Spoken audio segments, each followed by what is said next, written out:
Дыгуры районы национ проекты фалгатысы күшткінің суй қуамы ақыршқыд, конта қуамы ырсауаф ойнадылны шан гондым ғудмы. Ақымқыш сағат ирштоны шарғылы Гбитарты Вячеслав, шавырта районы ражамоны гиежеті аланыл. Шармагон кушак фембалды раштык. Безопасные и качественные автомобильные дороги жалганацион проекты руаджи расарыштой дигараю варшты саван фандаджи уатсак. Бажили нагмау фандаджи арта мин километра чешил фалдер. Самый уйдер национ проекты фалгатыш салсак, коной уйты хайрзертой фембалдраштык. Жилье и городская среда проект магашка бановал канзышты. Сапарах шанадон банат дур-дур, кора урждон, карман шынзыкау, ама Николаевская станицей.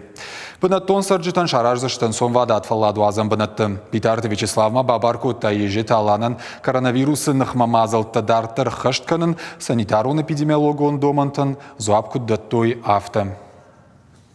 За время совместной работы мы добились определенных результатов, произошло снижение, но это не означает, что мы справились с этой болезнью, и нам надо работу продолжить, чтобы нарастания не было.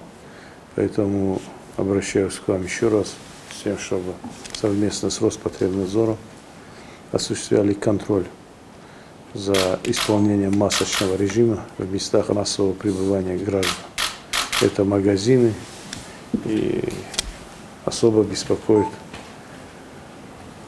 похоронные траурные мероприятия, поэтому прошу на это обратить внимание и с администрации района потребовать исполнения всех требований Роспотребнадзора и контроля масочного режима. По вашему поручению у нас в районе был создан оперативный штаб по борьбе с этой инфекцией. На сегодняшний день вся необходимая работа проводится. Создана рабочая группа. Похоронные мероприятия обеспечиваются масками, средствами. Также были составлены списки многодетных и малоимущих семей, которые в силу вот этой последствий пандемии оказались в трудной жизненной ситуации. Сегодня они списки у нас есть, и мы оказываем им всяческую помощь.